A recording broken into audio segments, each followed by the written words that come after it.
Welcome to Southern Arizona Independent Justice Media on KMKR 99.9 FM.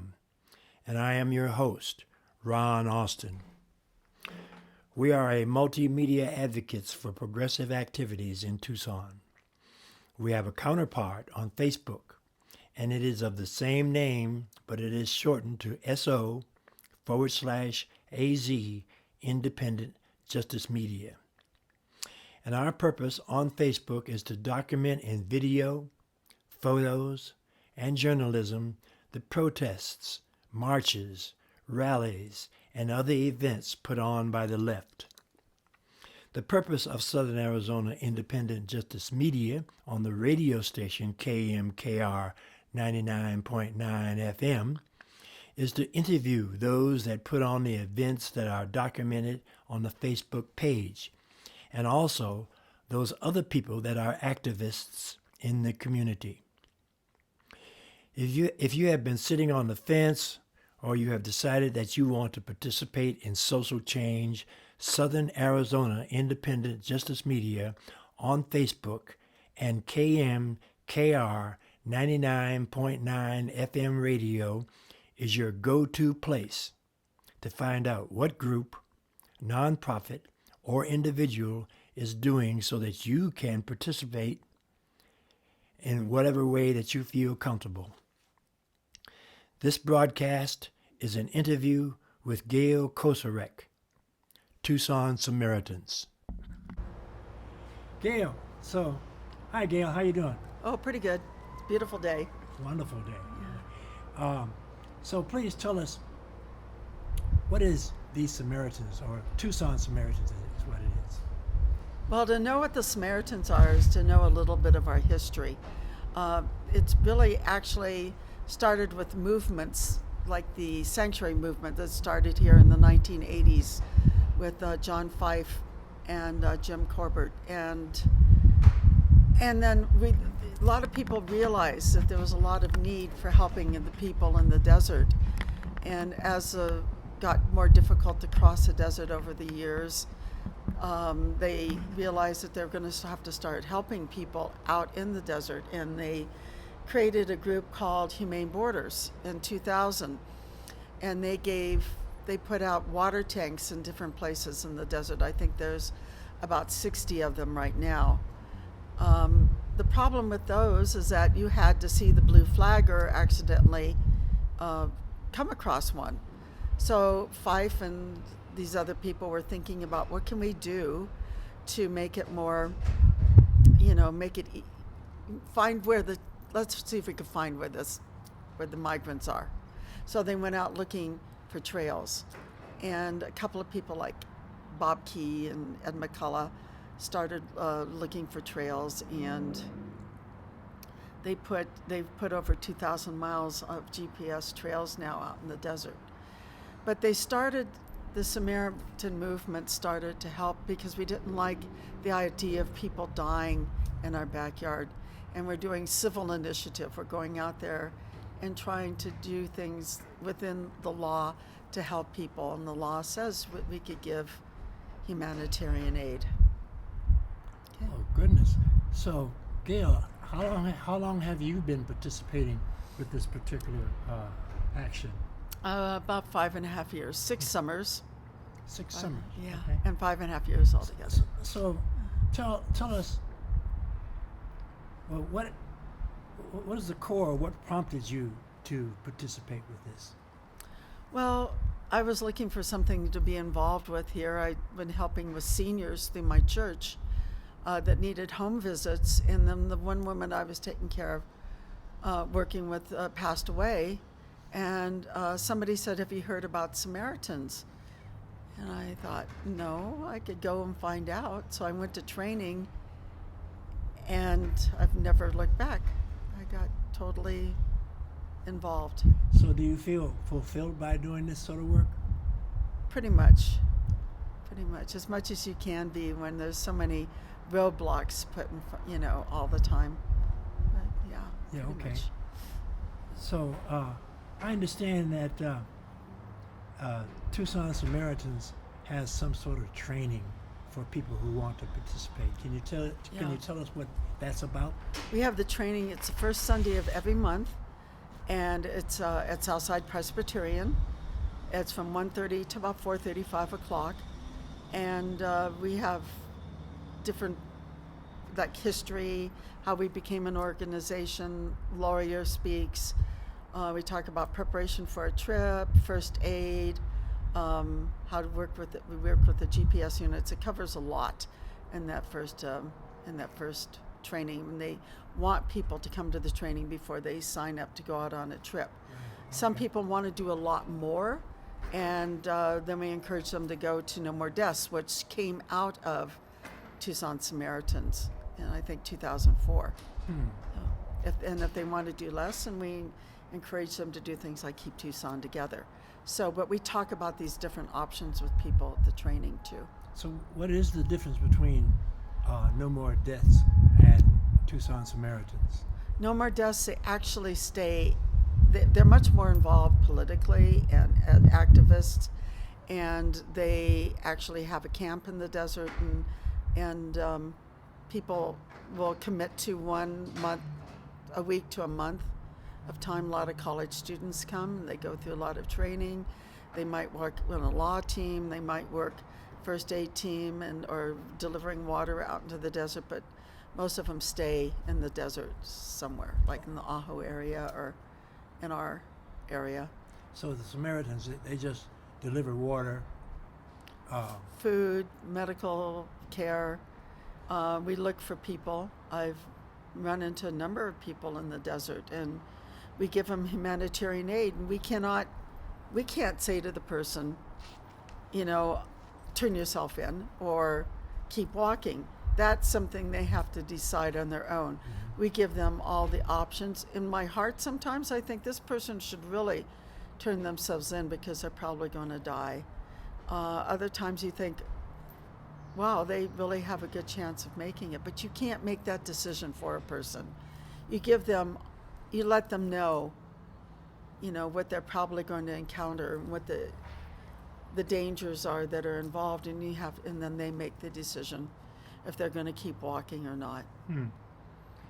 I find it interesting that on your Facebook page, in your About section, it says, since July of 2002, we are an all-volunteer nonprofit organization providing water and medical aid for distressed Sonoran desert travelers.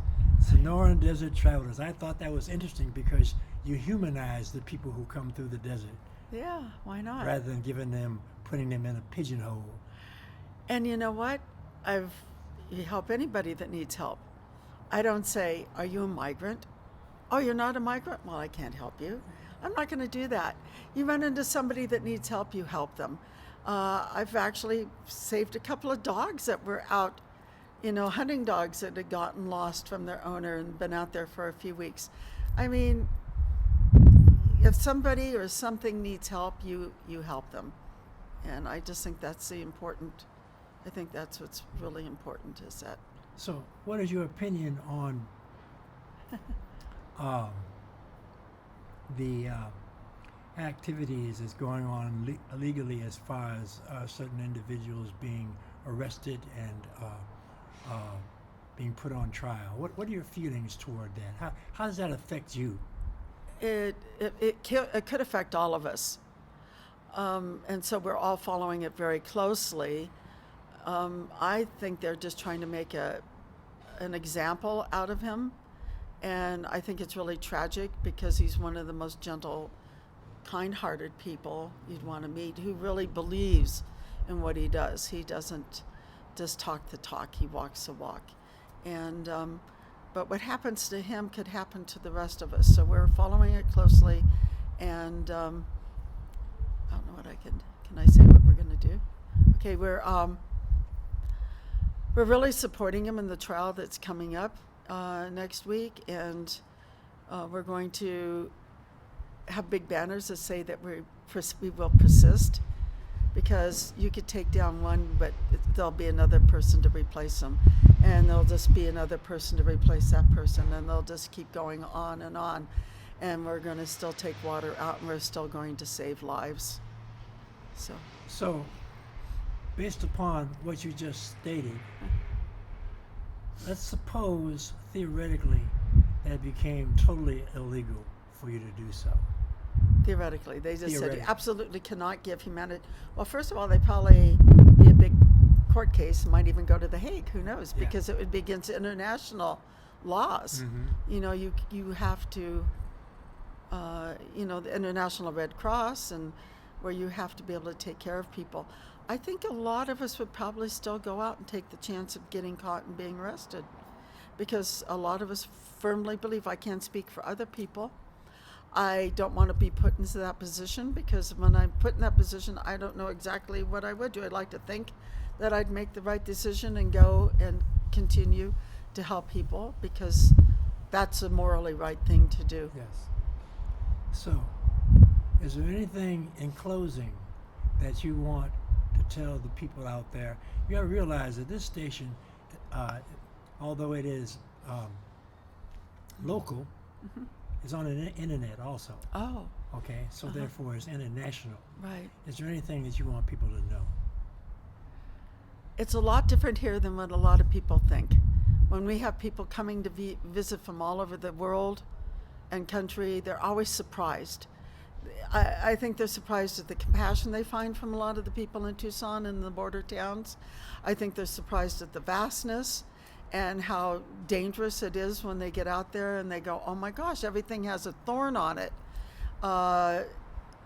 They're surprised that they don't see hundreds of people storming the wall. You know, there's just big open expanses, and you know, it's not what you're led to believe. I think you need to really come and take a look and see that the people that we meet are, most of them are people that are just trying to survive.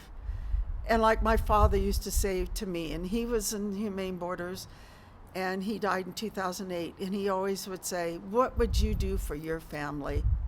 What would you do for them? And I always think of that when I'm out there, that my dad would say he'd do anything to save his girls and his wife, anything. So, and I think of that when I meet the people, and I go, these people are people just like you and I. You know, they've got dignity and pride and hopes and dreams, and they just want to survive. And where they're leaving, the horror stories that are coming, the climate change, you know, I just have a lot of empathy for them. And I think if people could, if you get a chance, come visit. You know, come visit like Tucson Samaritans. We take people out in the desert all the time to let you see what's going on. Come visit if you can. Thank you, Gail. Thank you. Thank you. Humanitarian aid is usually short-term help for people in need until the government and or other entities replace it. Wikipedia defines the primary objective of humanitarian aid is to save lives, alleviate suffering, and maintain human dignity. Let's look at that concept in relation to us here on the border in Arizona. We have in Tucson and the surrounding communities Tucson Samaritans, No More Deaths, Humane Borders, and Kocourek Center for Human Rights. In general, they provide water, food, and medical assistance to travelers walking across the Sonoran Desert, all except Kocourek Center for Human Rights, which has a database of people crossing the U.S.-Mexican border in order to match up unidentified remains with their families. What we have on our border is a war that has been perpetuated on people of color, seeking asylum from rogue governments, gang violence, and many other crimes done to them that keeps them from living their lives peaceably and comfortably. But in leaving their countries to come to ours, which is supposed to be the land of freedom, justice, and equality, they find that they are in as bad a situation, if not worse.